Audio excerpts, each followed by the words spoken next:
We are nearly 30 games into the season now, and there are still a ton of star and superstar players who have been struggling this season, and I think we are far enough into the year now where we can start to actually be concerned about these struggles actually being a long-term thing for some of these players. So in today's video, I wanted to look at really all of the major cases of stars and superstar caliber players struggling this year, and look at them individually because I don't think there is one major through line with all of these guys. There might be some guys who have similar problems, but overall, I think this stuff is a case-by-case basis. So let's talk about these players who have been struggling. Before I continue on with this video, about half of the people who watch these videos are not subscribed, so if you fall to that 50%, then please subscribe. I am trying to hit 200,000 subscribers by the end of the year, which is the time of recording this video, means I'm about 7,000 subscribers behind. So if you have not subscribed already, I'd really appreciate it if you did so. I'm pushing really hard to get that mark by uploading 6 days a week in December, so please subscribe. Also drop a like on this video, only takes 1 second and it makes a massive difference. Also, if you have not checked it out already, the second most recent video on this channel is my deep dive about players who get called system players. So if you have not watched that video yet, put a ton of work into it, and I really enjoy doing those videos, and in order to justify continuing to do them, I need those videos to do well. So if you haven't checked it out already, I would really appreciate it if you gave them a watch. It's the best content that I do. Here are the players that I'm going to talk about today: James Harden, Luka Doncic, Damian Lillard, Jayson Tatum, Bradley Beal, Darren Fox, Julius Randle, Nikola Vucevic, and Christian Wood. There is a long list of players who have struggled this year, and before any of y'all yell at me, the degree in which these players have struggled, as well as the level of blame you can actually put on the players for these struggles, is very much dependent on the individual case. Some players it's injury, some players it's adjusting to new rules, and some players have just sucked. So not all of these are equally bad, just keep that in mind. First of all, let's talk about James Harden. James is averaging numbers not drastically different from last year. He is down 4 points a game on a bit worse efficiency, but overall, the criticism coming his way would have you believe that he's been a lot worse. The difference is, with no Kyrie Irving, Harden has had more expectations in terms of his own scoring. So for you to have down numbers when everyone is expecting you to have up numbers, that is a problem. The reason for his struggles to me are two things. One is he's out of shape, and two is the new foul baiting rules. Now, the first one is a little bit less of an issue because we have seen James Harden average 35 points per game while out of shape. So I don't know that that's necessarily it, unless you want to make the argument that this is kind of all of it catching up to him as he is getting older, which I could see your point there, but I don't think that's what it is. I really think it's the foul baiting rule. Now, initially, I made a video on this channel about how I didn't actually think that's why he's been bad, because if you look the past couple of years, removing free throws for everybody else, including him, James Harden has led the league in scoring without free throws. However, what I did not take into account at the time, and I saw brought up later, which kind of changed my perspective, is that James Harden manipulates defenses with the fear of him getting fouled, not just actually getting fouled. So it's not just in the him drawing fouls that he scores points, but also the way that teams defend him is heavily contingent on the possibility of fouling him. For example, Ricky Rubio standing behind him to defend him. That kind of shit just is not going to happen when he's no longer going to be able to get away with foul baiting. So to that end, I think it's the lack of ability to manipulate defense in the way that he has for the last decade, rather than it is just the pure free throw attempts thing.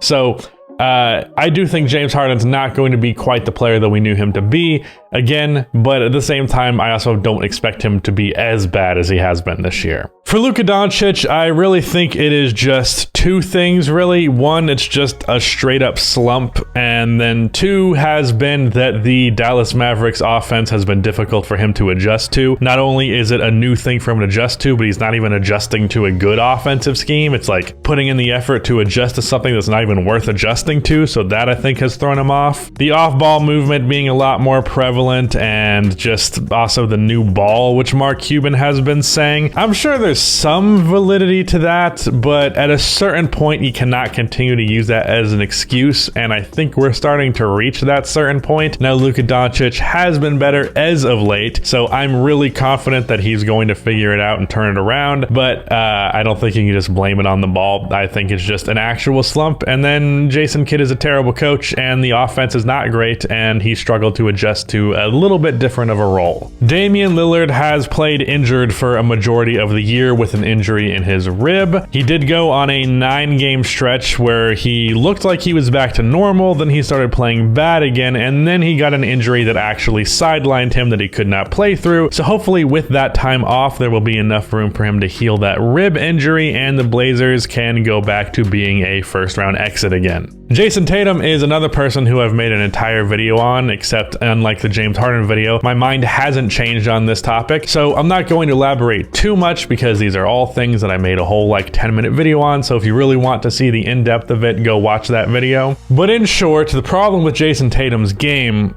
is problems that have kind of always been there. They have just been amplified this year. Not being aggressive enough on the drive, settling for contested jumpers too much, doesn't get enough easy offense off ball. Part of that is him, part of that is the Celtics scheme, which has been even worse under Udoka. Doesn't get to the line a ton and falls asleep at the wheel during games. These have all been problems with Jayson Tatum that have existed before. The thing is, they would just exist in a couple game stretches or in moments of a game. But this season, it's been really just all the negatives of his game and very few of the positives. And it's getting to the point where, because those negatives are so prevalent this year, that I fear for his ability to eventually remove those negatives from his game. So when it comes to the fear of these issues sticking around in the long term, I think that's about as high with Jayson Tatum as it is with anybody else. The only player who I'd say it's worse with, but I actually kind of wouldn't, is Julius Randle. What I mean by that is Julius Randle is having a down year, statistically speaking, but I actually don't know if that's actually a down year or really just more him coming back down to reality. Julius Randle is averaging 5 less points per game this year on 4% worse true shooting, 10% worse from mid-range, both from 10 to 16 feet and from 16 feet to the three-point line, 8% worse from 3, and even 5% worse from the free throw line. With Randle, I never believed his shooting was really legit. Not that he was a bad shooter, but being one of the best mid-range shooters in the league and going from someone who shot 29% from 3 on 1.5 attempts per game for your career to 41% on 5.5 attempts, that is an unprecedented leap. That is such an incredible jump in shooting ability that I didn't believe it was real. Not that he wasn't actually decent, but to go from terrible to really, really good seemed like a bit of a jump to me. Not like a jump in numbers, like it was probably unrealistic to expect him to hold that up. I mean, I didn't believe those numbers would hold up, and I believed that his shooting would be a concern for the Knicks going into the playoffs, and then that ended up being their exact downfall, and it was even worse than I expected. And I feel like this year has just been a continuation of that, not to the same degree, because he's still good and still averaging good numbers, but I don't believe that Julius Randle is going to be a perennial best player on a good playoff team, and I think that was a one-hit wonder type of deal. I'm sorry, Knicks fans, but y'all are destined to suffer forever. You can only have happiness for a fleeting moment, and I can relate to you in some extent because the Bulls right now have 9 players out with health and safety protocols. We're not allowed to be happy. Darren Fox has struggled to get to the rim this year, and that's kind of just been the main crux of all of his issues. That has resulted in more jumpers from him, which up until recently, those shots have not gone in. 2 years ago, Darren had 31% of his shots at the basket. This year, that number is down to 18%, which is by far a career low overall. Part of this, I suppose you could blame on a little bit more guard play from the Kings, but really I would just say this is an identity crisis. The guy just does not seem to know what he's supposed to be doing, which is being a slasher. That's what Darren Fox is. Even though the jumper from mid-range has been going in lately, even though the 3-ball has not, overall, De'Aaron really needs to put more energy into focusing on just getting to the rim, and I think if he does that, he'll be fine. Bradley Beal's struggles have gone completely under the radar, which to some extent I get because the Wizards have been better than we expect, but at a certain point, 9 less points per game on 7% worse true shooting while shooting 26% from 3, that just cannot be ignored. I think in part it's just Beal has been straight up less aggressive and focusing more on his all-around game. From the Wizards games that I've caught this year, He's been more of a playmaker and defender. His assists are a lot higher than they were last year, and defensively, he seems about as good as he has been the last couple of seasons, and the Wizards have been pretty decent defensively, I think in part because of that. So I think he's focused more on his all-around game. That said, the efficiency is still a concern. I would get if he's just shooting the ball less, but it's still going in, but he's shooting the ball less and it's going in less. So he needs to turn the efficiency around. I don't think he's going to be averaging 30 again anytime soon because it's not really necessary, but the efficiency needs to go back up, and I'm worried about that in the long term. Nikola Vucevic has just been simply missing any shot that requires even a modicum of touch. His mid-range game, especially on short jumpers, is not going in. Hook shots, floaters, anything around the basket that isn't just a straight up off the glass layup, just not dropping. As a result, the guy is shooting 53% at the rim, which is really bad for a center, and he wasn't even particularly great at finishing as a big because he shot 65%, which is respectable but not great. But for you to have your big man out there shooting 53% at the rim, missing bunnies all the time, I can promise you it's very frustrating. Really, just please figure it out, Vucevic, because it's starting to drive me fucking insane.